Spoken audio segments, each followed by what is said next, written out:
Numidia Podcast, le moment d'apprendre, de comprendre et d'entreprendre. Avec des invités dans le domaine de la santé mentale et physique, du sport et de l'entrepreneuriat. Chaque épisode est un moment unique de découverte, de partage et d'apprentissage. Rejoignez-nous chaque mois pour un nouvel épisode.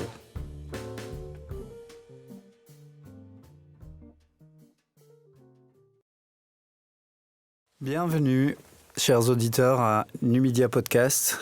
Je suis Amine, votre hôte, et aujourd'hui, j'accueille Michael Salgado Espino, propriétaire de PPR Performance. Bienvenue, Michael. Merci de m'avoir.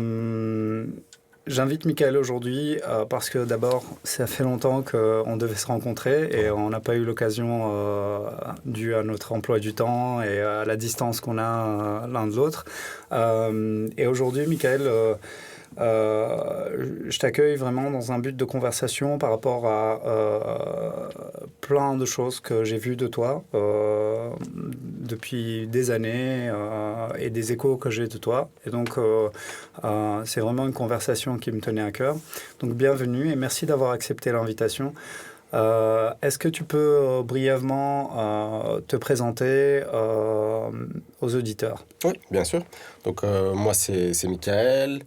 Pour ceux qui ne me connaissent pas, je suis de Bruxelles. C'est une question qu'on me pose tout le temps. Ouais, est-ce que tu habites sur Bruxelles ou pas? Je dis ouais, je suis de Bruxelles.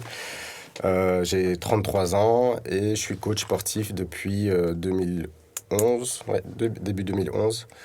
Ça va faire quand même quelques années. Et voilà, principalement, ici aujourd'hui, je m'occupe une grande partie d'athlètes et j'ai encore quelques personnes, on va dire population un peu générale, de qui je m'occupe aussi. J'ai aussi ma plateforme en ligne, donc je fais mon coaching en ligne aussi. Donc principalement, c'est un peu mes activités, coaching en ligne et coaching privé. Super, Michael. Donc justement, je voulais évoquer avec toi, pour commencer, ton activité actuelle. Donc, tu coaches des athlètes, plus particulièrement des athlètes dirigés vers les sports de combat, si j'ai bien compris. Ouais. Tout d'abord, qu'est-ce qui t'a dirigé vers ce type de coaching plus spécifique et ce monde-là? Est-ce que tu peux nous en parler un peu plus? Déjà, de un, ça s'est fait un peu naturellement. Je coach dans une salle où justement c'est vraiment que des arts martiaux principalement. Il y a donc de la lutte libre, il y a du jiu-jitsu brésilien, il y a de la boxe anglaise. C'est une salle où je m'entraînais et je donnais principalement des cours de mobilité là-bas. D'accord. Et puis je me suis mis moi-même au jiu-jitsu brésilien. Franchement, c'est le grand kiff. Un des gars qui est quand même au top de l'Europe, Naïm, qui me contacte pour justement que je le coach. C'est pas quelque chose que j'avais déjà fait. En tout cas, pas ce sport-là. Je me suis dit, let's go. C'est pas quelque chose qui me fait peur ou quoi que ce soit. Donc, j'ai commencé principalement avec Naïm. Et puis de là, aujourd'hui, on est quand même un bon groupe de...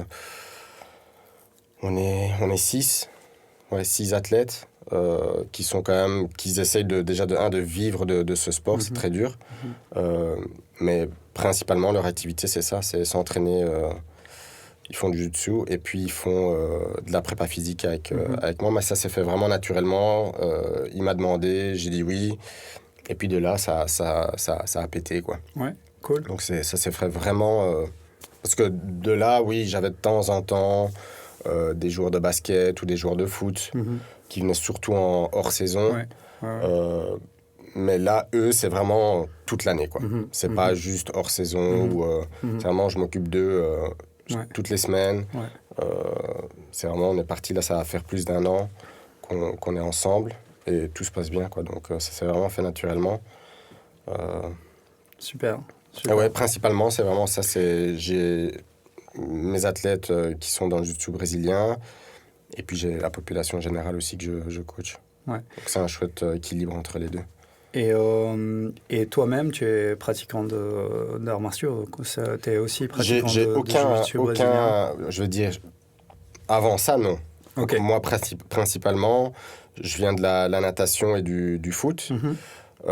Ici, j'avais commencé, avant le Covid, j'avais commencé un peu la lutte libre, j'avais beaucoup aimé. Après le Covid, je me suis lancé un peu. Je me suis dit, tu sais quoi, je vais tester un peu le jiu-jitsu brésilien. J'ai beaucoup aimé. Là maintenant, c'est un peu compliqué d'aller avec le petit, Ouais. quelques blessures que j'ai eues. Félicitations pour ton enfant. Merci, merci. D'ailleurs. Donc, mais c'est un sport ouais, que on va dire je pratique maintenant depuis, sans compter l'arrêt, un an, ouais. D'accord. Ouais. D'accord. Et en termes de coaching, est-ce que toi, tu penses que, par exemple, je te pose la question, moi j'ai ma propre réponse, mais évidemment, j'aimerais bien avoir ton avis là-dessus.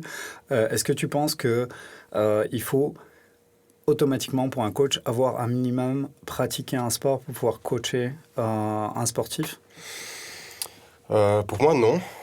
Pour la simple raison, c'est quelque chose que souvent je poste sur mon Instagram, où il y a des coachs qui vont proposer je vais dire, de l'entraînement spécifique à un sport. Ça marche pour certains. C'est pas ma philosophie à moi. Moi, je pars plus du concept voilà, ils ont leur coach de jiu-jitsu. Donc, principalement, 80-90% du temps, si voilà, tu vas améliorer ton jiu-jitsu, ben, tu vas t'entraîner. Le 10-20% du temps, quand ils sont avec moi, ce que je vais faire, pour moi, c'est augmenter des qualités comme la force. On va travailler sur la force, un peu d'hypertrophie, ça m'intéresse vraiment beaucoup. Mettre un peu de masse musculaire sur l'athlète, mobilité articulaire. Donc, je vise surtout la longévité. J'ai envie qu'il passe un maximum de temps, justement, sur le tatami. Mais je vais toujours faire un peu... Je dis tout le temps, j'aime bien un peu visualiser le sport. Et du coup, je ne vais pas essayer de faire la même chose, mais je vais faire vraiment le contraire. Je vais essayer de voir un peu, OK, qu'est-ce que leur sport ne leur donne pas. Et ça, on le fait en prépa. Donc, on va vraiment... Si je peux dire, je ne travaille pas de manière spécifique au sport. Ouais. Moi, Donc ce qui va m'intéresser, c'est vraiment un peu travailler leur tissu. Voilà, s'ils passent comme ici, la plupart s'entraînent 6 sur 7. C'est des longues heures d'entraînement. C'est un sport qui est très traumatisant. Je ne vais pas chercher à encore plus mettre du stress sur ces tissus-là. S'ils sont déjà sollicités comme ça au quotidien, je vais vraiment... Je sais pas, un exemple, si j'ai un joueur de basket, voilà, c'est beaucoup de changements de direction. Je ne vais pas en faire encore plus s'il vient me voir. Il le fait déjà toute l'année. Ouais. Donc là, pourquoi pas travailler un peu plus sur je sais pas, le plan sagittal. C'est quelque chose qu'on voit rarement chez les joueurs de basket. C'est toujours changement de direction, donc dans le plan frontal. Donc j'aime vraiment bien, je peux dire, travailler de manière non spécifique, quoi. Mais je pense pas qu'il faut automatiquement pratiquer le sport. Par contre, il faut peut-être un peu t'intéresser dedans, un peu regarder, OK, ça consiste en quoi. Bien sûr. Mais pour moi, non, il faut pas le pratiquer, quoi. Oui, clairement. C'est mon avis aussi. Moi, j'ai travaillé aussi avec beaucoup de combattants dans le passé. D'ailleurs, avec le coach de Naïm, avec Abdel. Ah, Abdel, ouais. Donc, c'était un de mes athlètes avant. Et excellent. Ouais. Et Alan, que tu connais peut-être. Neder, Sikou. Alan Sikou. Ouais, juste. Aussi ceinture noire. Oui. Et donc, ce genre de sport, comme tu dis, sont extrêmement traumatisants. De toute façon, à partir d'un certain niveau dans un sport, ça devient traumatisant automatiquement. Et souvent, ce qu'on voit, c'est des coachs qui vont travailler exactement les mêmes types de mouvements. Et typiquement, l'approche que moi, je pense est la plus efficace, après tu me donneras ton avis, c'est de dire, OK, tu fais déjà ça. Et donc, automatiquement, l'adaptation va être faite dans ton sport. Quels sont les points que tu travailles jamais, qui vont en fait, eux, t'apporter un support extra et qui vont te permettre justement d'avoir cette longévité, mais aussi une performance supérieure. Parce que si tu es face à quelqu'un qui n'est pas, comme on dit en anglais, well-rounded, qui est complètement complet, qui est un athlète complet, un athlète complet, bah, tu vas avoir des lacunes. Et justement, face à un athlète complet, c'est beaucoup plus difficile. Donc, quand on regarde les plus grands athlètes de tous les temps, que ce soit dans le basket avec Michael Jordan, Michael Phelps, à la natation, on voit toujours que ces gars-là font un travail différent quand ils s'entraînent, que ce soit à la salle de gym ou en faisant d'autres exercices, vont travailler là-dessus. Il y a quelque chose qui m'intrigue pas mal avec toi, et justement, je voulais en parler parce que je vois souvent que tu postes des choses, tu postais des choses là-dessus. C'est le travail de respiration. Et je voulais voir un petit peu avec toi l'importance du travail de respiration, que ce soit pour les athlètes, que ce soit pour les personnes lambda, et on discutait un petit peu, avoir ton avis là-dessus. Alors moi, la respiration, principalement, que ça soit... Je la travaille de la même manière autant pour la population générale que mes athlètes. Et moi, ce qui m'intéresse, c'est de les mettre un peu dans des positions un peu, on va dire, stressantes, un peu traumatisantes. Donc, je vais les mettre, par exemple, dans un split squat ou dans un push-up en fin d'amplitude, donc dans la position étirée, où justement, on va créer énormément de stress. Quoi qu'il arrive, la personne va paniquer. Et justement, là, ce que je vais demander à la personne, c'est justement de ralentir un maximum leur respiration. C'est automatiquement, on va affronter ce facteur de stress, comme dans la vie de tous les jours. Tu es au bureau, tu reçois, je sais pas, un email de ton patron. C'est un facteur de stress. Ta respiration qui augmente peut-être inconsciemment, on ne se rend des fois pas compte. Ben justement, moi, j'ai envie de développer la capacité à la personne à revenir un peu à freiner, justement à gérer sa respiration. Donc, je vais autant pour moi, ça, c'est super important. Autant l'inspiration que l'expiration va se faire très lente, très silencieuse. C'est justement ça qui va un peu stimuler l'état parasympathique, donc l'état de repos et de digestion. Mais je ne vais pas spécialement... je l'ai fait auparavant avec moi-même. Donc, par exemple, j'avais une pratique de méditation où voilà, je travaillais sur certaines techniques, cohérence cardiaque, box breathing, et ainsi de suite. C'est pas quelque chose que je conseille spécialement, surtout pour des débutants. Très souvent, on va voir quelqu'un qui respire mal. Tu lui dis, écoute, Amine, inspire pendant 6 secondes, et la personne va inspirer pendant 3 secondes confortablement. Et puis les 3 dernières secondes, c'est une bagarre, quoi. Et là, du coup, ça devient problématique parce que justement, ce que tu veux sur l'inspiration, c'est remplir les tissus pleins d'air et les relâcher.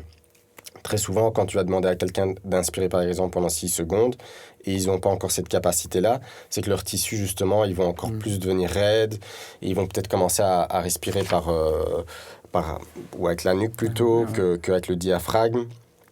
Donc, j'utilise déjà jamais de technique avec mes athlètes, ni avec la population générale que je coach, mes clients.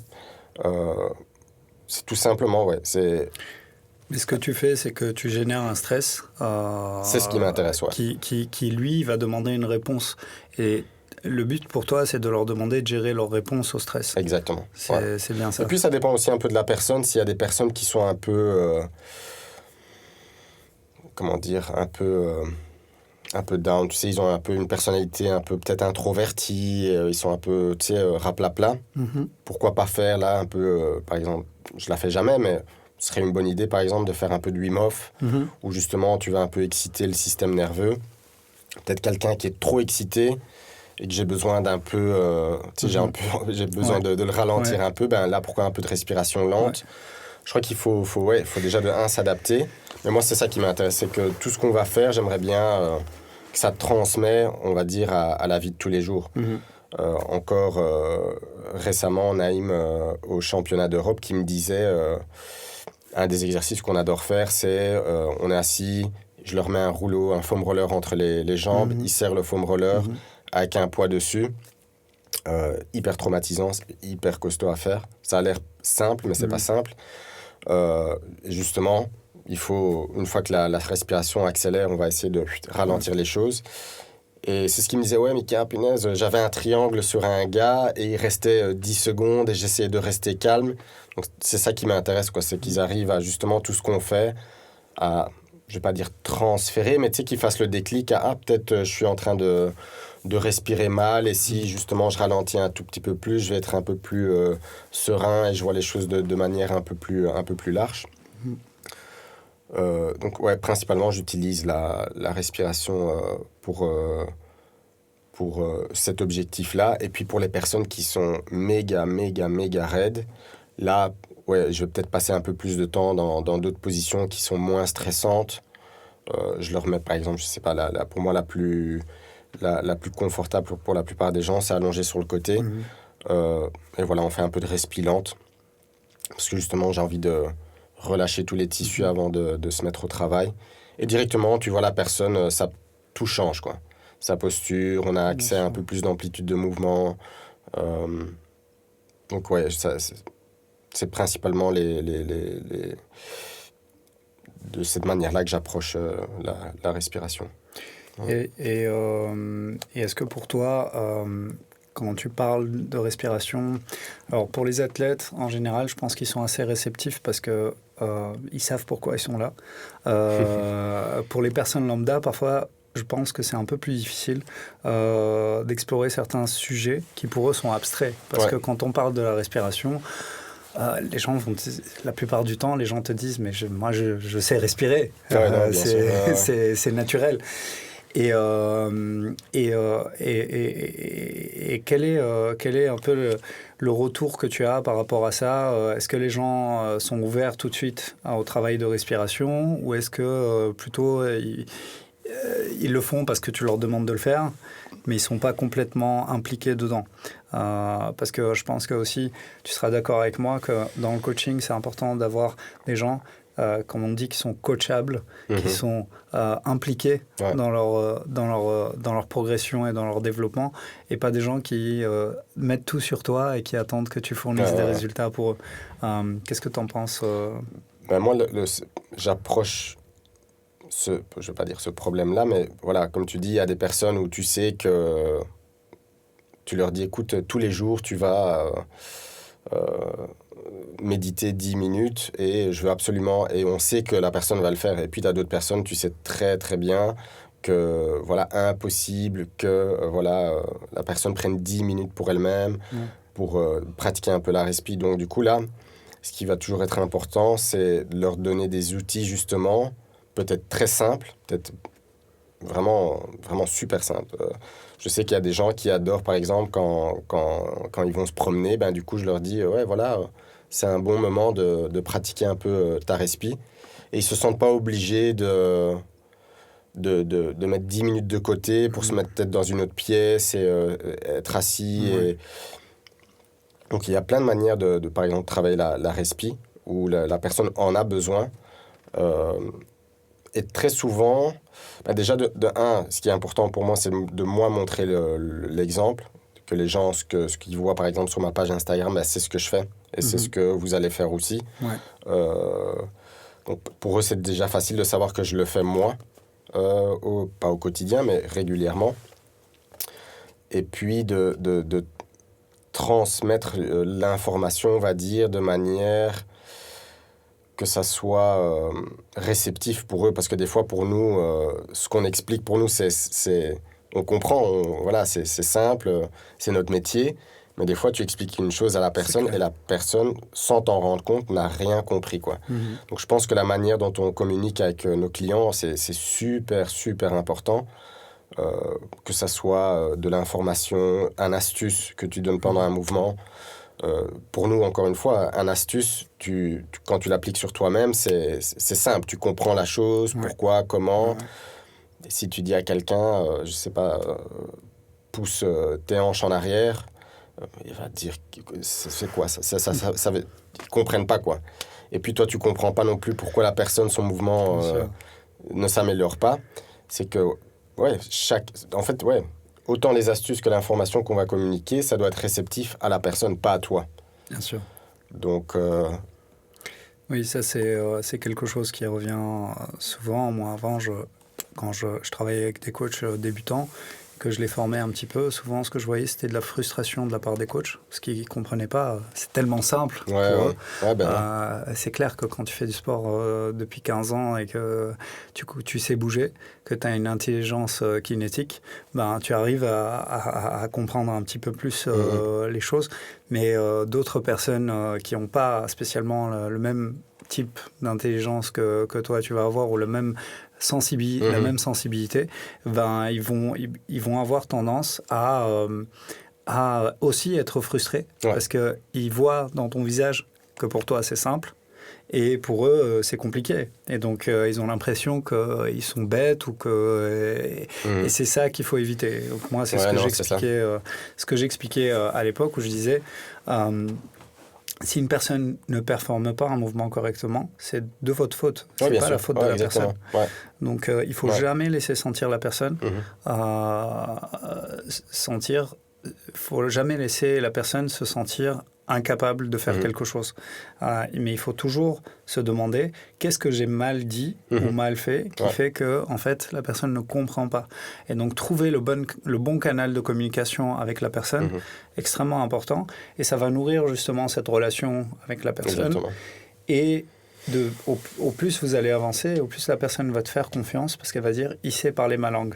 Il me parle une langue que je comprends. » Que je comprends. Et ça, je pense que tu vas être d'accord que c'est non, tout à fait. Je pense que autant, chaque année, je prends pas mal de stagiaires parce que ça me fait plaisir.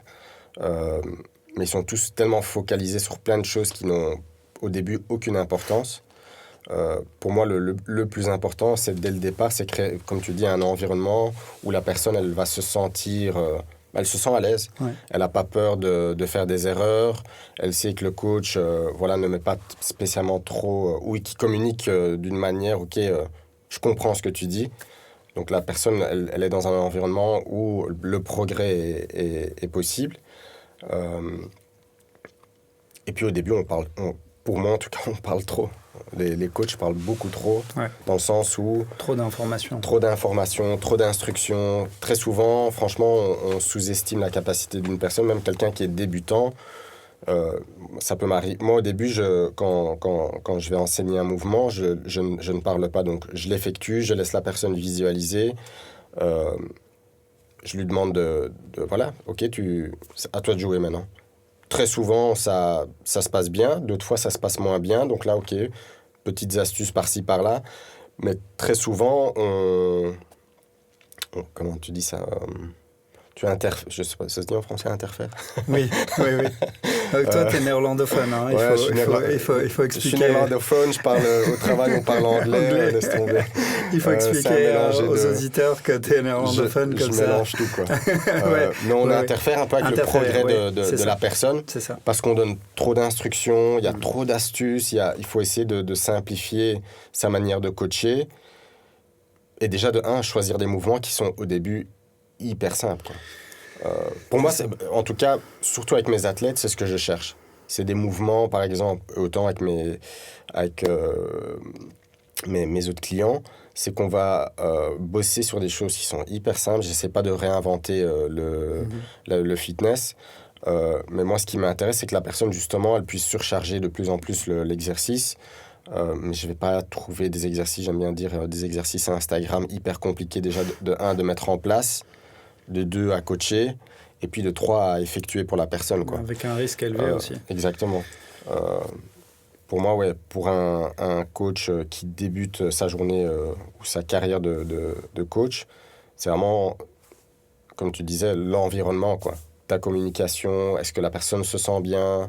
Parce qu'une fois que la personne commence à se sentir frustrée, tu t'as perdu. T'as perdu. Ouais. Et toi, justement, un sujet sur lequel aussi je voulais revenir, c'est par rapport dans ton parcours professionnel, tu es un explorateur. Donc, est-ce qu'on peut te définir comme un explorateur? Peut-être un peu trop des fois, mais à la maison, quand je vais faire telle chose, ma femme, elle est tout le temps là, mais mon Dieu, qu'est-ce qu'il va encore faire? Voilà, justement, en fait, je voulais voir ça avec toi, parce que comme je sais que tu es en couple et et justement, je voulais parler de cette partie-là avec toi, parce que souvent, ce qui revient avec mes clients, ou des coachs aussi, c'est que on a une vie un peu, quand tu rentres dans le milieu du fitness, ou en tout cas dans l'aventure du bien-être, c'est comment faire rentrer ton cercle social avec toi dedans, ou en tout cas leur faire accepter ce que tu fais, parce que ça peut leur paraître bizarre, parce que ce que tu vas faire va être en contradiction parfois avec ce que eux ont comme croyance, etc., etc. Et souvent, ce que j'ai comme retour de mes clients, c'est ah ouais, mais ma femme elle râle tout le temps, ouais, mais ma femme. Et donc je pense aussi que c'est important d'avoir un compagnon de vie, mais aussi un cercle social qui est capable de respecter aussi tes décisions, et que aussi toi tu n'affectes pas la personne avec tes décisions. C'est-à-dire qu'il faut être capable, de séparer toi et les autres, et ne pas pousser les autres dans ton envie à toi de t'améliorer ou de.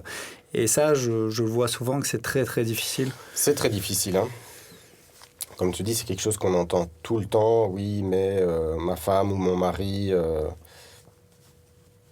je sais pas quoi dire, en fait. C'est moi, j'ai de la chance que... Et c'est ma personnalité aussi, hein. Depuis très petit, le sport, moi, c'est ma vie. C'est ma passion. J'obsessionne sur chaque petite chose concernant le sport.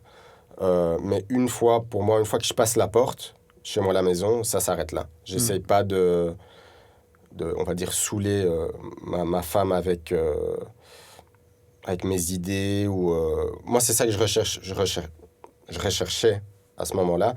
Je pourrais pas être, par exemple, avec quelqu'un qui fait le même métier que moi. Ça, c'est impossible. On est d'accord là-dessus, je pense. Sinon, pour moi, c'est malsain et je m'étais surtout retrouvé un peu bloqué. Je pense, à mon avis, tu vas me comprendre. Quand en 2012, j'ai commencé le CrossFit, c'est très envahissant comme communauté où tu vis que pour ça, quoi. C'est CrossFit tout le temps. C'est très sectaire. Ouais, voilà. Pour moi, c'était très dur, et j'amenais le CrossFit à la maison, quoi. C'était horrible. Et ça se passe très mal, du coup. Si je pense qu'il faut autant... Moi, j'ai de la chance ici avec ma femme, qu'elle accepte ma passion. Moi, j'accepte ses passions aussi. Ma femme ne va jamais me dire « Oh, tu vas encore t'entraîner » ou elle sait que c'est quelque chose elle m'a accepté comme je suis. Et elle ne va pas essayer de changer ça. Elle sait que pour moi, c'est important. Mais moi, la seule chose que je fais vraiment, c'est une fois que je passe la porte, c'est... La seule chose qui est importante pour moi, c'est ma famille. C'est ma femme, mon petit garçon. J'essaie de mettre de côté tout ce que je fais à côté. C'est vraiment que ma famille. Et puis, je pense que si tu es avec la bonne personne, automatiquement, si voilà, tu démarres une journée dans le fitness, ou je sais pas, tu es en surpoids, et au début, peut-être que la personne avec qui tu es ne comprend pas trop pourquoi tu préfères peut-être aller... je sais pas, 1 heure chaque jour à la salle, au lieu d'aller peut-être au restaurant avec la personne avec qui tu partages ta vie. Ouais. Ça peut durer un petit temps, mais je pense que si la personne voit les changements, et se dit « Ah tiens, il va de mieux en mieux », ça va peut-être l'intriguer aussi à peut-être se reprendre un peu en main. Mais je crois que ça, c'est très très compliqué. Souvent, encore une fois, on a notre entourage qui va peut-être un peu... je vais pas dire nous dégoûter, mais on va peut-être abandonner plus vite, du coup, si on sent que nos parents ou ta compagne ou ton mari ou tes amis ne te soutiennent pas dans ta journée.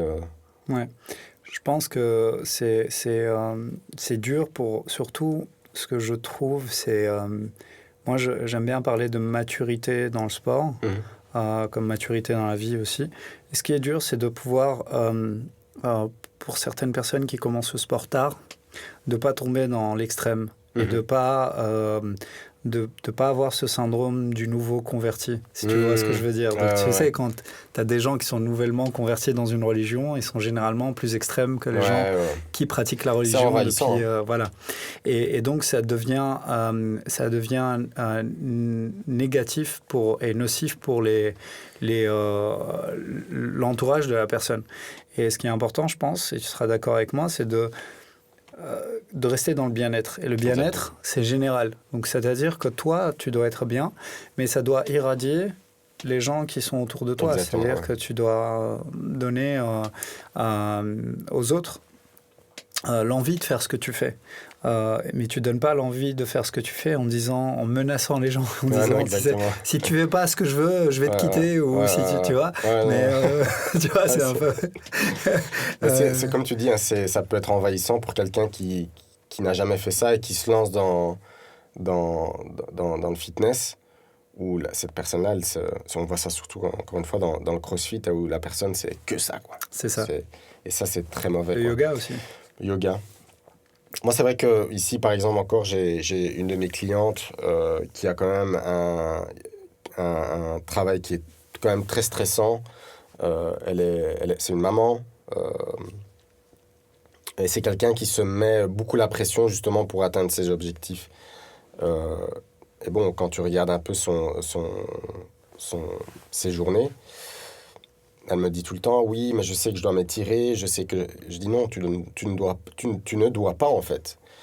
Pour moi, je préfère 1000 fois que tu rentres chez toi et tu dis, OK, maintenant, je vais me relaxer avec mon mari, avec mon enfant, vous vous posez devant la télé, vous regardez un bon film, c'est vraiment, tu passes le meilleur moment de ta vie, que de te forcer, te sentir de nouveau obligé à t'étirer. Tu vas créer de nouveau, encore une fois, une ambiance un peu malsaine à la maison.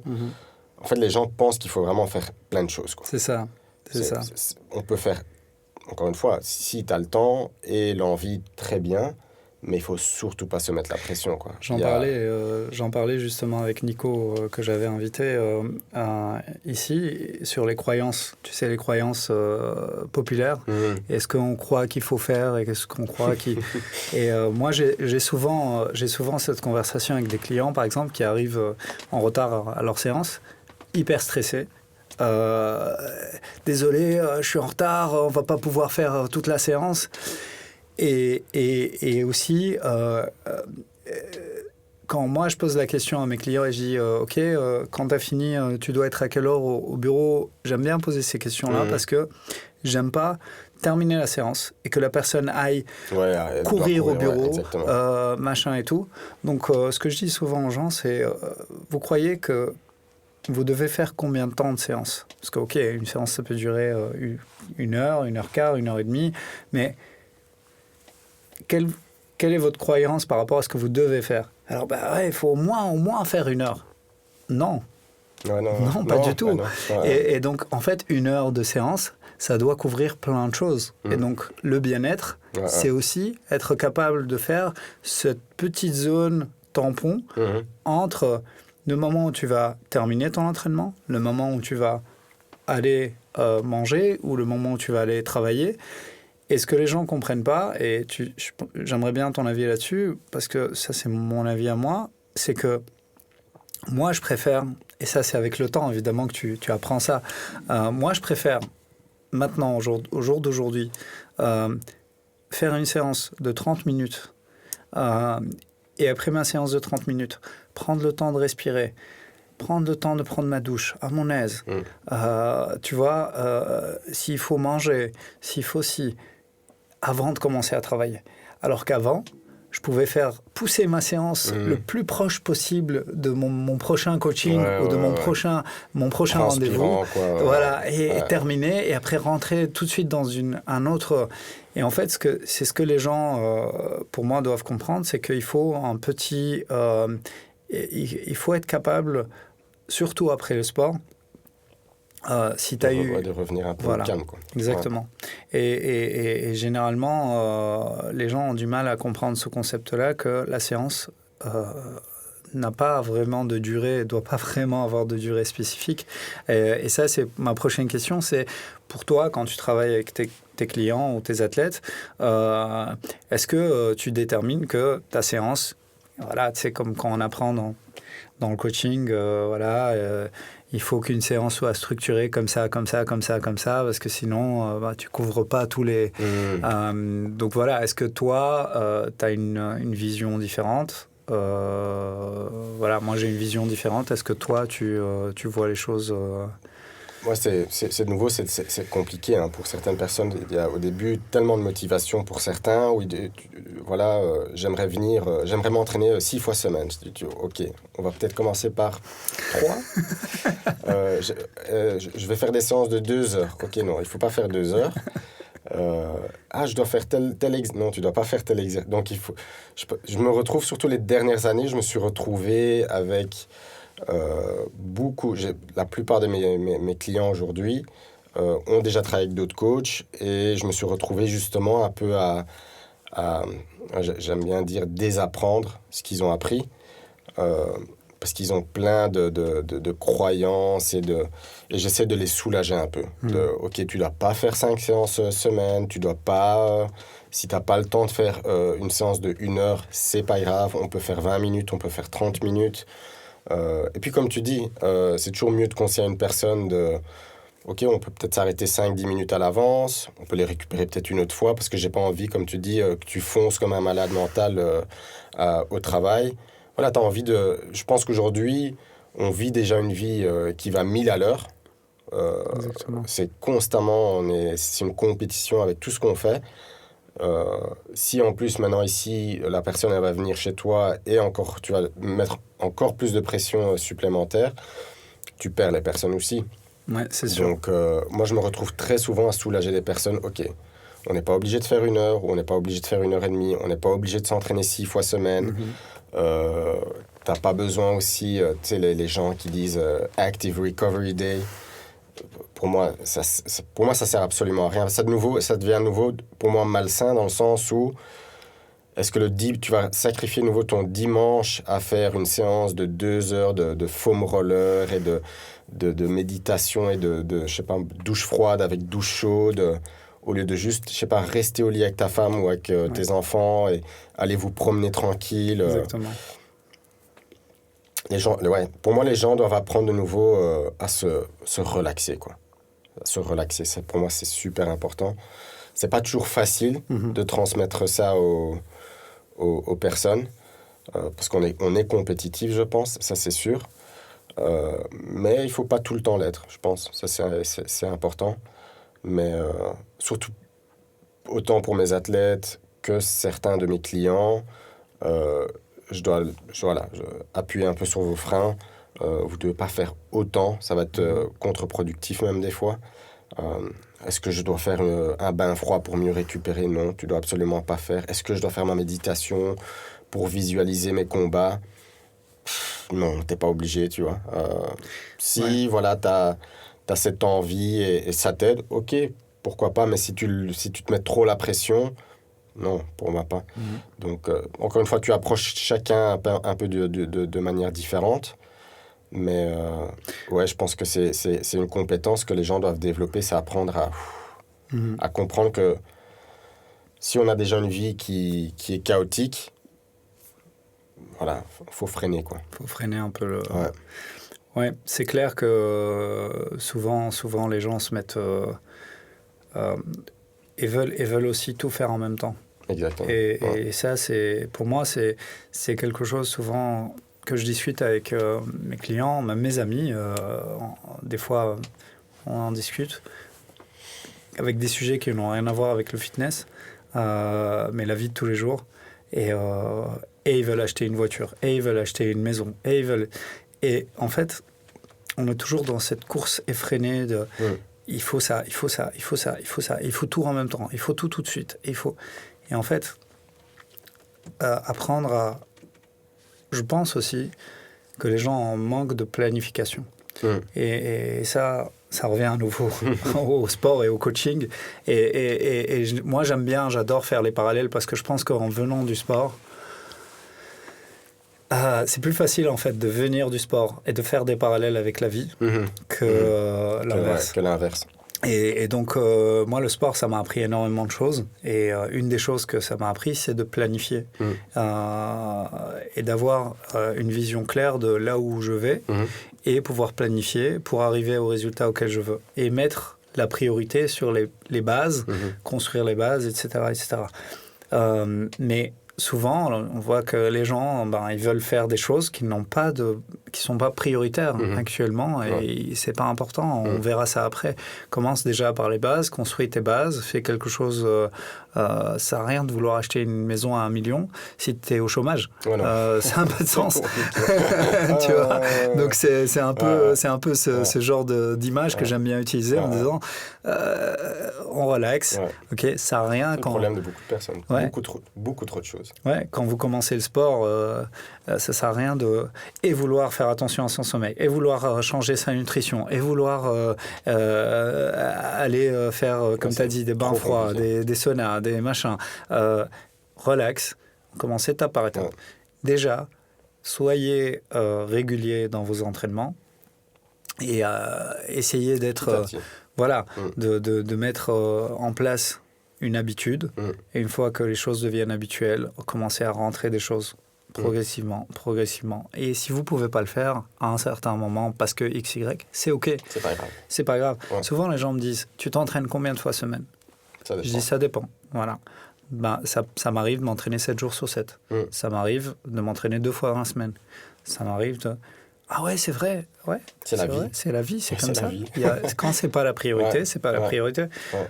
Quand c'est la priorité où je peux prioriser ça, je le fais. Et je pense que toi, maintenant qui as une vie de famille, tu peux confirmer aussi. Exactement.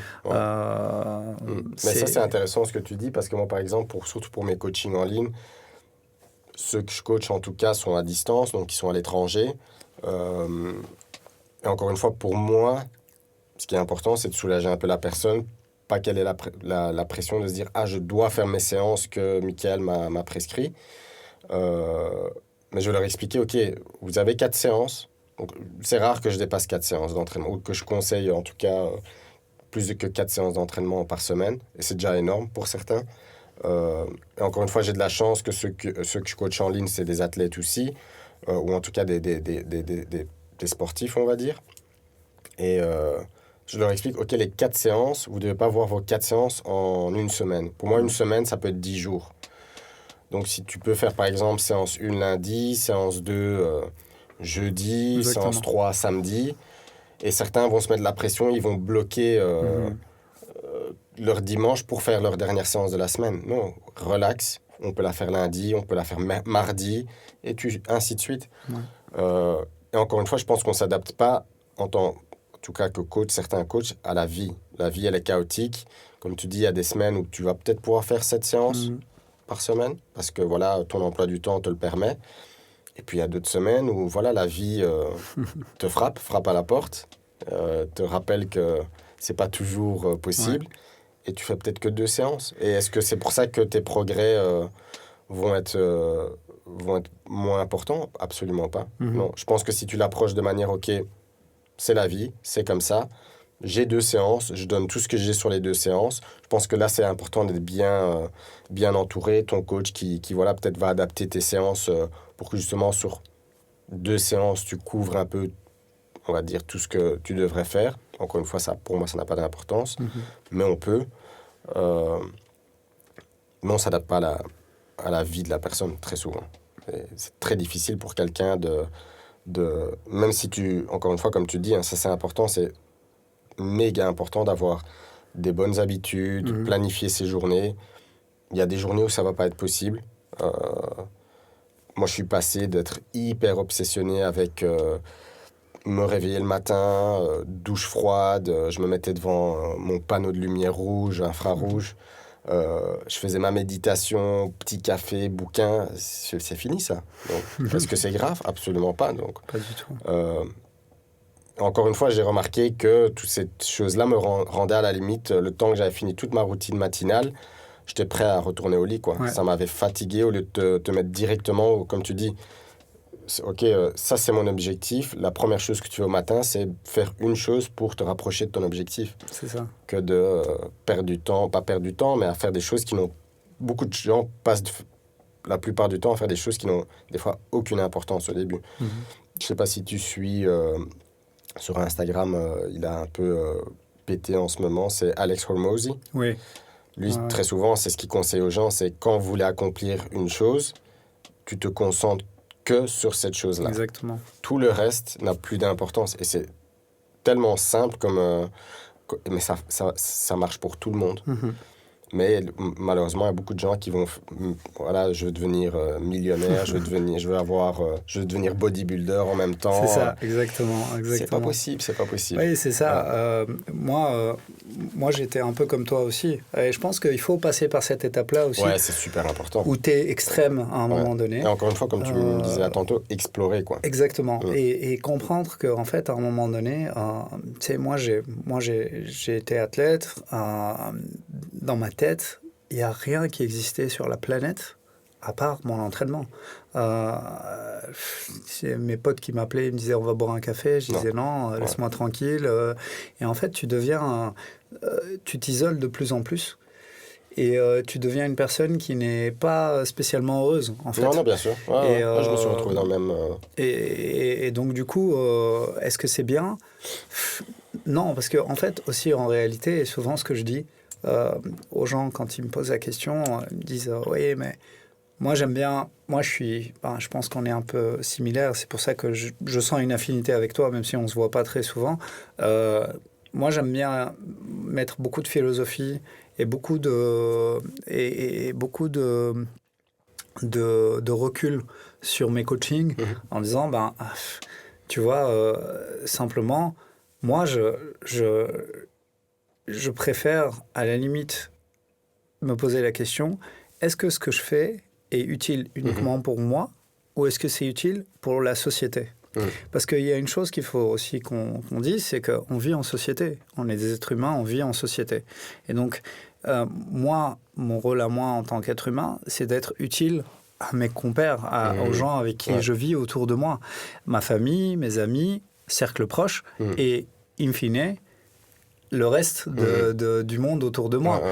Et donc, est-ce que ce que je fais au quotidien me rapproche d'augmenter ma valeur en tant qu'être humain, ou est-ce que je deviens quelqu'un de selfish, entouré sur mon égocentrisme à moi-même et me dire, moi, je veux être meilleur que tout le monde, et donc je vais me fermer dans cette routine selfish, et les gens sont là pour moi. Et moi, tu vois, et je pense que ça, c'est problématique. On doit passer par là. Parce que tu dois passer par cet extrême-là pour comprendre que, non, en fait, tu es en train de t'isoler, tu es en train de créer ton monde qui n'a rien à voir avec la réalité des choses. On repousse beaucoup les gens à ce moment-là. Oui, c'est fou. Et moi, je le vois parce que j'ai travaillé aussi avec des bodybuilders.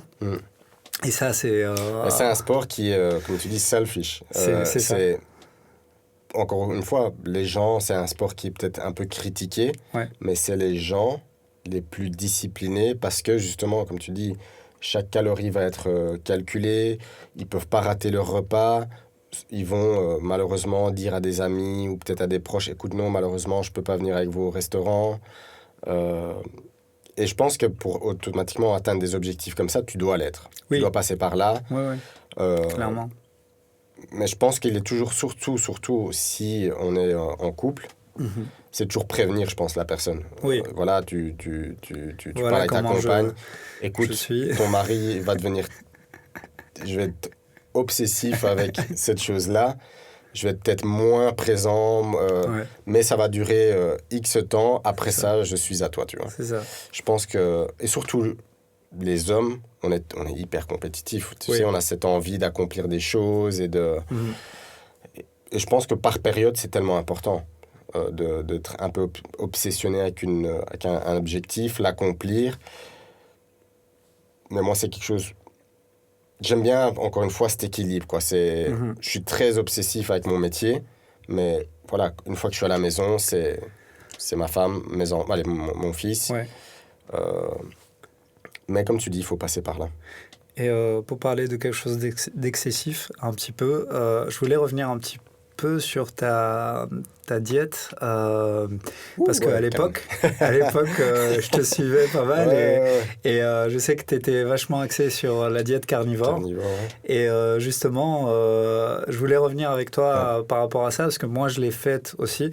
Et je voulais un petit peu voir déjà avec toi, si tu peux expliquer aux auditeurs en quoi ça consiste, brièvement. Et puis, en parler de ton expérience un petit peu par rapport à ça. Parce que si j'ai cru comprendre, tu n'es plus là-dedans maintenant. Non. Okay. Donc, je pense que ça suit bien ce qu'on discutait. Hein. C'était une période où, justement, j'avais testé plein de choses, plein de diètes différentes.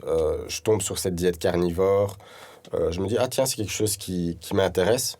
Vu que, voilà, j'ai été éduqué comme ça. À la maison, on a toujours mangé beaucoup de viande. C'était une période où je venais de tester un peu... j'avais fait une partie, on va dire, végétarien et puis vegan. Voilà, pas pour moi. Chouette expérience. Encore une fois, on m'avait posé la question, qu'est-ce que tu en penses? Écoute, j'en ai aucune idée, j'ai jamais fait, donc j'ai essayé. Ouais. Comme ça, au moins, voilà, je peux parler de ma propre expérience. Pour moi, c'est toujours important.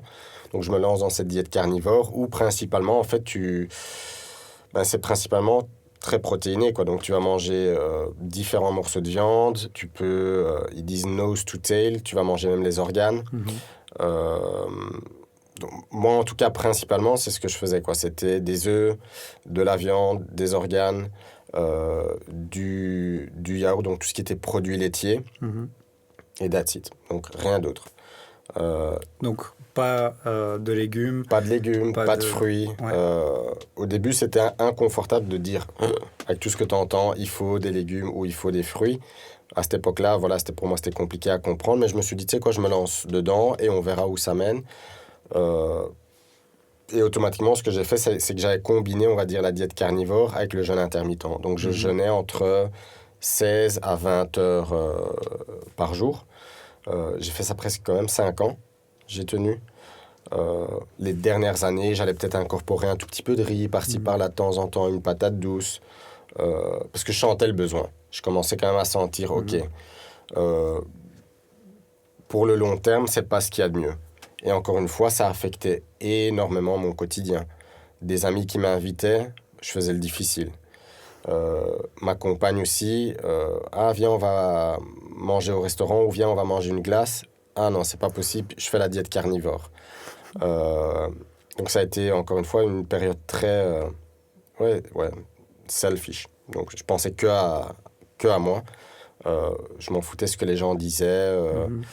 Je me suis senti bien, mais c'est un peu les effets un peu de la lune de miel, je pense. À long terme, vraiment plus d'énergie. Je sentais que j'étais irrité, un peu des problèmes d'estomac. Et puis je suis revenu à, on va dire, je ne vais pas dire à la base, mais voilà, j'ai réincorporé des fruits, donc des glucides. Je mange de manière variée. J'ai vraiment réussi aujourd'hui à trouver, OK, telle chose, tel aliment et tel aliment, ça me convient vraiment bien. Tel aliment ne me convient pas du tout, donc je ne le consomme pas. Mais encore une fois, je pense que c'est important d'essayer. Bien sûr. Est-ce que c'est quelque chose que je conseillerais aujourd'hui? Absolument pas. Non. Non. Parce que justement, encore une fois, tu penses à plein de choses, quoi. Est-ce que c'est faisable? Oui, mais ça va affecter beaucoup trop le quotidien de la personne. Voilà, tu vas au restaurant, tu manges un burger et toi, tu vas demander un burger sans pain. Tu vois, c'est clair. Tes amis vont se dire, mais c'est quoi ce mec, quoi? Tu vas pas crever parce que tu... C'est clair. Et moi, j'étais vraiment arrivé à un moment où c'était devenu malsain, quoi. Où, pour moi, si j'allais manger un glucide... Parce qu'encore une fois, tu suis entre guillemets, ces experts sur Instagram. Je pense qu'il y a un agenda derrière. Oui, c'est sûr, toujours. Qui m'ont mis en tête que c'était pas bon pour la santé de manger des glucides. Moi, chouette expérience, je le referai plus jamais. Ok. Vraiment. D'accord. Moi, je suis vraiment partisan de l'exploration. Souvent, quand les gens me posent une question sur un sujet, je dis souvent, écoute, essaye. essaye parce que c'est ton expérience à toi, c'est pas la mienne. Moi, mon expérience, c'est ça, comme tu viens de dire, voilà. Maintenant, c'est bien que toi, tu explores. Peut-être que pour toi, ça va être bien. Peut-être que pour toi, tu vas mieux réagir que moi. Peut-être que... voilà. Même chose de mon côté. Moi, j'ai toujours testé des choses, voir qu'est-ce que ça fait, pourquoi, par curiosité. Et aussi parce que je pense que le chemin de la vie de quelqu'un, c'est l'exploration dans tout. Tu vois, c'est OK, j'essaye, ça marche pas, ça me convient à moi, ça me convient pas à moi, et je passe à la suite, et j'essaye d'autres choses, et je vois. Et à un certain moment, tu atteins cette maturité personnelle où tu dis, ça, je sais que ça marche certainement pas pour moi, parce que je l'ai déjà fait. Par contre, ce mix-là fonctionne bien pour moi et ça me permet d'être performant, d'être en bonne santé. Voilà, ça coche un peu presque toutes les cases. Et donc, c'est parfait. Est-ce que toi, dans ton parcours professionnel, ton objectif à long terme, tu le définis comment un petit peu, si tu en as un objectif à long terme, t'es pas obligé, mais si tu as un objectif à long terme, si tu as une vision idéale, qu'est-ce que ce serait? Là, pour le moment, en tout cas, je suis, on va dire, un peu en maintenance. Donc, je me concentre vraiment sur ma clientèle, mes athlètes, ma plateforme en ligne. Je ne cherche pas à spécialement développer quoi que ce soit maintenant. Je suis moins un peu compétiteur avec moi-même parce que justement, je me dis, voilà, j'ai envie de savourer chaque instant à la maison avec mon fils. J'ai envie d'être en tout cas un papa présent. Donc pour moi, aujourd'hui, c'est vraiment ça. Je veux quand même automatiquement montrer à mon enfant que voilà, le travail, c'est important. Il faut travailler dur pour accomplir ses objectifs. Mais là, comme il est tout petit... Voilà, c'était l'idée en tout cas. Pour moi, c'était 2022. C'était travailler comme un acharné parce que le petit va arriver à la fin de l'année. Une fois qu'il est là, j'ai envie de souffler. Ça va faire quand même depuis 2011 que je fais ça. Je pense que, voilà, tu sais, c'est un métier. Les gens sous-estiment ce métier. C'est clair. Beaucoup de gens ne prennent pas ça au sérieux. J'ai des amis qui ne prennent pas ça au sérieux. Ils pensent qu'être coach, c'est pour le fun. Non, c'est pas pour le fun. Quand tu coaches vraiment, c'est un métier qui est épuisant. Franchement, les journées peuvent être longues. Aujourd'hui, ça devient de plus en plus facile pour te faire beaucoup d'argent. Au tout début, non. Si tu voulais quand même survivre à la fin du mois, faire 4 coachings par jour, c'est pas possible, quoi. Tu vas devoir faire 8 coachings, 10 coachings par jour. Donc, c'était très, très dur. Donc, c'est ce que je m'étais dit, en fait. 2022, je travaille comme un acharné. Pour que je puisse justement un peu souffler une petite année. Mais à long terme, c'est continuer à développer, on va dire, surtout ma plateforme en ligne, parce que c'est toujours très facile si tu voyages ou si tu es à distance, tu as quand même des revenus. J'avais commencé, ça fonctionne bien. Sur mon site web, j'avais mis des programmes en vente. Donc, c'est des programmes qui sont déjà faits, la personne achète, reçoit son programme avec des vidéos, des explications. Donc, voilà, tu as une entrée un peu passive. Donc ça aide énormément. Ça, j'ai quand même envie de continuer à développer. Mais à long terme, j'aimerais bien avoir ma salle à moi. Quelque chose de très petit, où les gens viennent vers moi. Je dois plus trop... Bon, je me déplace plus aujourd'hui non plus. Je vais pas dire vivre une vie plus tranquille, mais...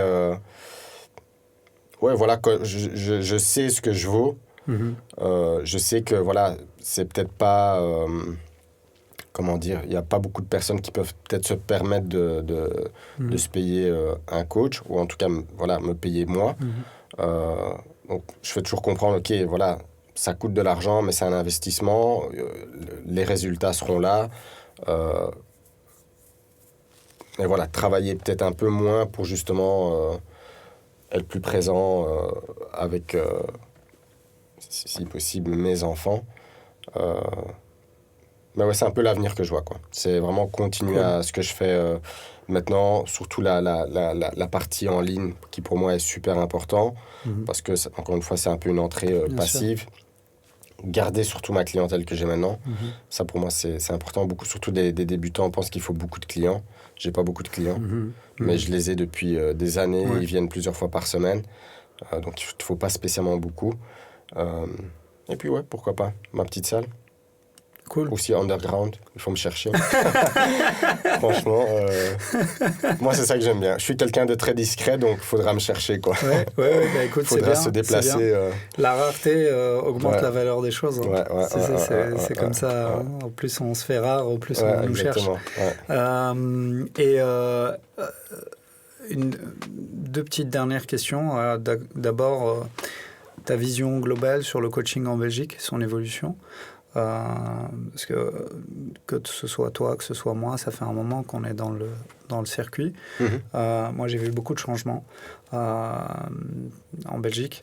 Est-ce que toi, tu vois des changements? Est-ce que tu considères que l'avenir du coaching en Belgique est optimiste, plutôt pessimiste? Est-ce que tu... Voilà, qu'est-ce que tu... Ouais, c'est... Comme j'ai dit, en tout cas, la clientèle à qui je travaille ont travaillé avec... Moi, je pars du principe que, voilà, ici en Belgique, on peut faire quoi? On peut faire l'NASM, c'est très bien pour démarrer. Est-ce que c'est la meilleure chose? Dans le sens, non. Pourquoi? Parce que c'est tellement large, le fitness. Pour moi, ce qu'il faut, surtout en Belgique, pour moi, c'est changer l'état d'esprit des coachs. Pourquoi? Parce qu'aujourd'hui, oui, voilà, on peut devenir coach. Tu fais un petit week-end, t'as ta certification et that's it. Très bien, pour certains. Si tu continues, bien sûr, à voilà, te former.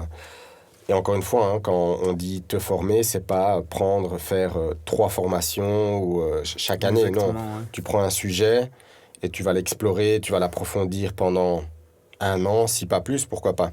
Le temps qu'il faut, en fait, du moment qu'on a compris la chose et on se dit, OK, là, je me sens prêt à passer à autre chose, et ainsi de suite, continuer à explorer. Moi, ce qui me dérange ici en Belgique, c'est vraiment c'est ça. C'est un peu l'état d'esprit... La suffisance. Ouais, des coachs. Pour moi, l'humain, encore une fois, on n'est pas fragile. Y a beaucoup de coachs, pour moi, qui... En tout cas, moi, l'expérience que j'ai, hein, c'est peut-être pas pour tout le monde, mais on crée beaucoup de peur chez la personne, quoi. OK, si tu vas bouger de telle manière, tu vas te faire mal. Absolument pas. Ouais. Ne t'inquiète pas. Tu vas surtout pas te faire mal si tu... je sais pas, encore, c'est un sujet que j'ai encore... une fois semaine où quelqu'un me voit squatter et me dit oui, mais tes genoux dépassent les orteils et tu descends en dessous de la parallèle.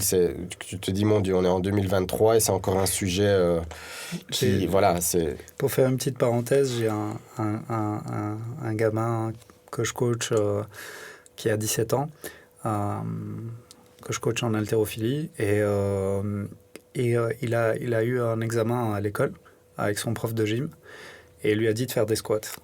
Et bon, c'est un haltérophile, donc tu sais comment il va squatter, quoi. Il va squatter. Et le prof lui a mis une mauvaise note parce qu'il a dépassé les orteils. Tu vois. Ouais, non, c'est un problème. Et donc, il est venu hyper énervé. Ouais, mais qu'est-ce que tu m'apprends ici? J'ai dit, mais ok, calme. Ouais. Il n'y a pas de vérité. Ouais. D'accord? Donc, si lui, il t'a dit, dans son environnement à lui, dans ses croyances, c'est, comme ça, c'est lui le chef, là-bas. Malheureusement. C'est lui qui décide. Ouais. Tu suis les règles. C'est comme ça. Quand tu viens ici, c'est d'autres règles. Il faut savoir t'adapter aux règles de ton environnement. Ouais, bien, exactement. Et il n'y a pas de vérité. Et je ne vais pas non plus être dans, tu vois, le dénigrement de ce prof en disant bien sûr, il t'a dit qu'il ne faut pas dépasser les orteils. Chacun a sa vision des choses, ok.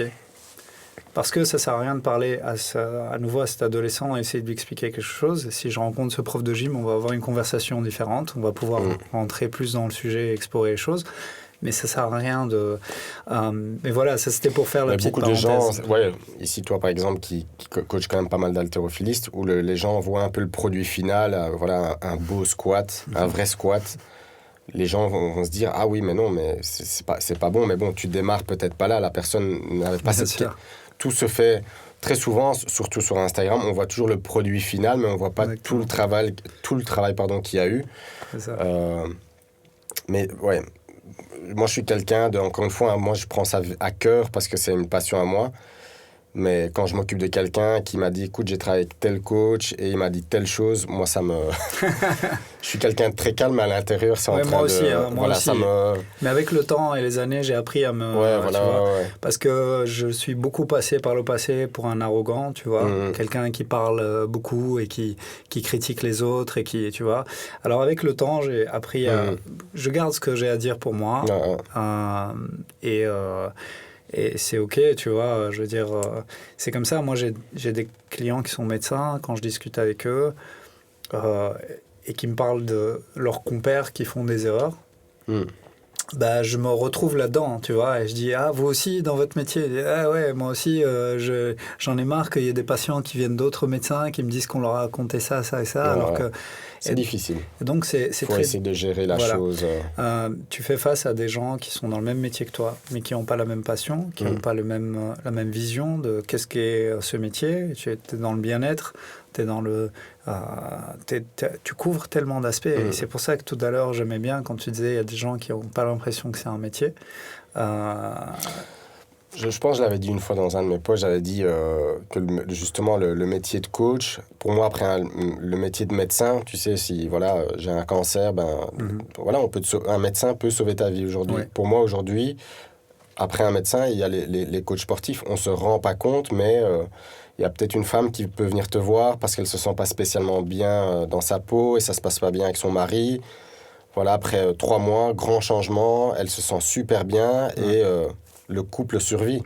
Voilà, on se rend pas compte. Je pense que c'est surtout l'erreur qu'on fait au début, c'est que on doit toujours se concentrer surtout sur la personne qu'on coach. Exactement. Elle vient avec des objectifs, tu dois faire en sorte d'accomplir ses objectifs. Ça, c'est sûr.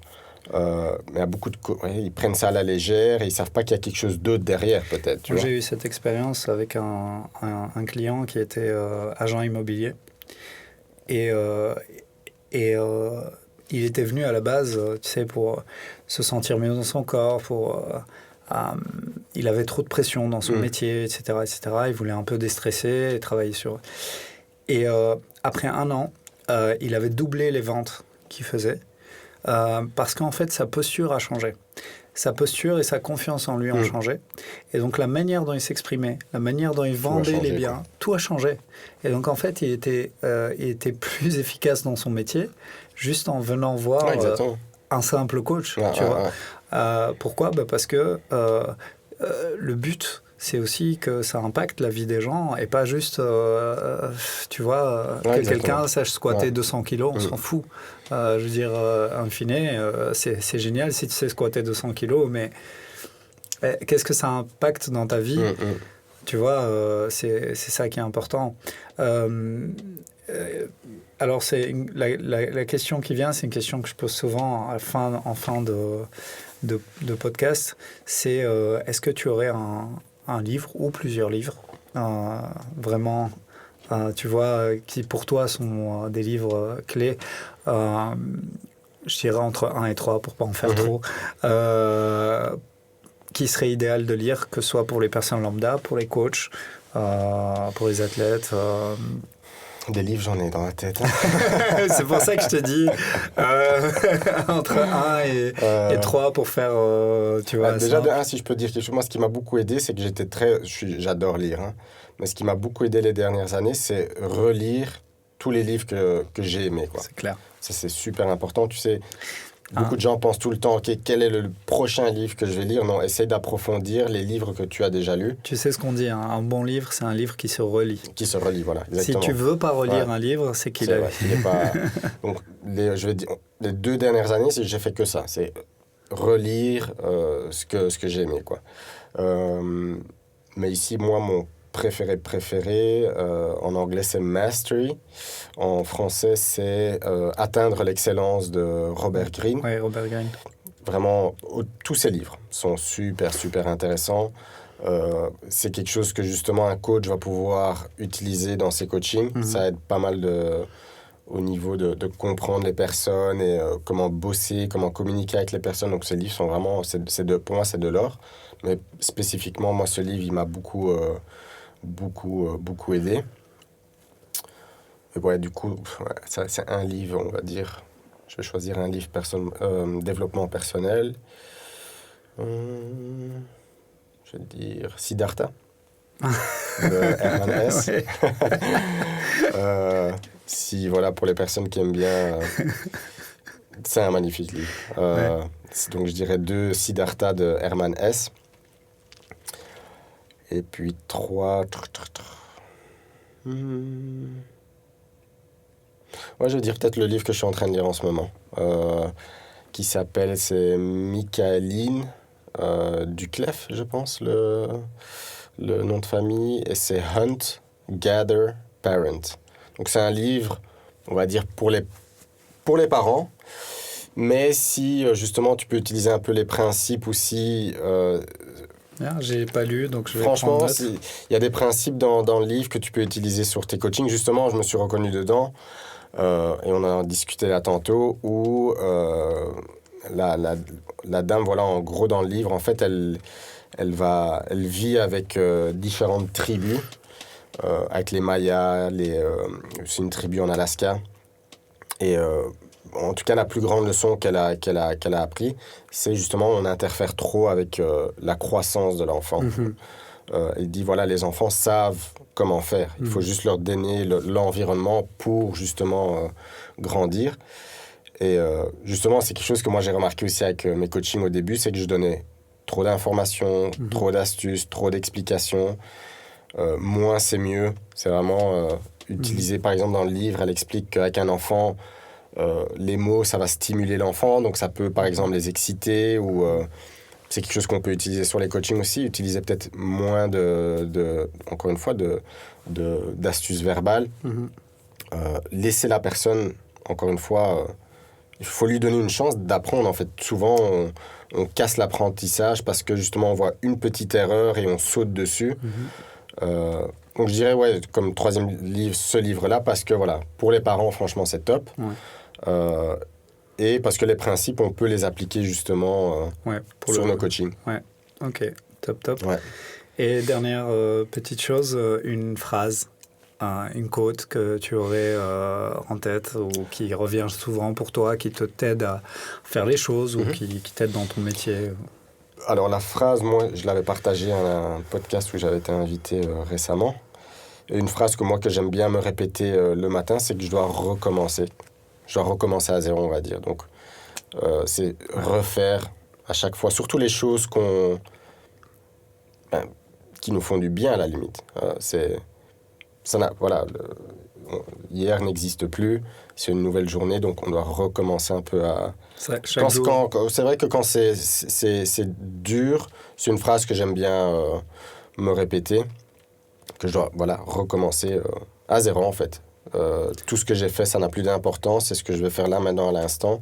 C'est quelque chose que j'aime bien me mettre en tête. Et puis, je vais pas dire une deuxième phrase, mais j'essaie surtout, quand les choses sont un peu plus chaotiques, j'essaie quand même de les savourer, quoi. Donc, même savourer les moments chaotiques de la vie. Voilà. De là, encore une fois, j'aime bien mettre les gens dans des positions un peu chaotiques et apprendre à gérer ça, parce que c'est ça la vie. La vie va venir frapper à la porte et ça va être dur à certains moments, mais c'est toi ta capacité justement à rester calme et voir quand même les bonnes choses dans ces moments chaotiques, et tout va bien se passer. Top. Super, Michael. Je pourrais parler encore 1 heure avec toi, mais on va terminer ce podcast. Merci encore une fois d'avoir accepté de venir. Merci à toi. C'était top. Où est-ce qu'on peut te retrouver ? On va mettre les liens vers tes réseaux, ton site internet, etc. Mais physiquement, où est-ce qu'on peut te retrouver à Bruxelles ? Donc, à Bruxelles, je suis à la frontière de Sint-Pietersleeuw, donc je suis pour ceux qui connaissent en tout cas, Ikea Anderlecht, je suis tout près. Je me cache dans ces coins-là. D'accord. Et la structure où tu travailles, c'est Invictus Team. Invictus Team. Ouais, c'est ça. Voilà, donc c'est Invictus Team. Et pour les fans de sport de combat, vous pouvez aussi y aller pour, magnifique pour ça. Et alors, Michael, encore une fois, très heureux de t'avoir accueilli. Merci. Peut-être qu'on pourra en refaire une autre, à bientôt. Un de ces quatre. Merci aux éditeurs d'être avec nous pour cette heure de podcast. Et je vous donne rendez-vous pour la prochaine podcast. À très vite. Merci beaucoup.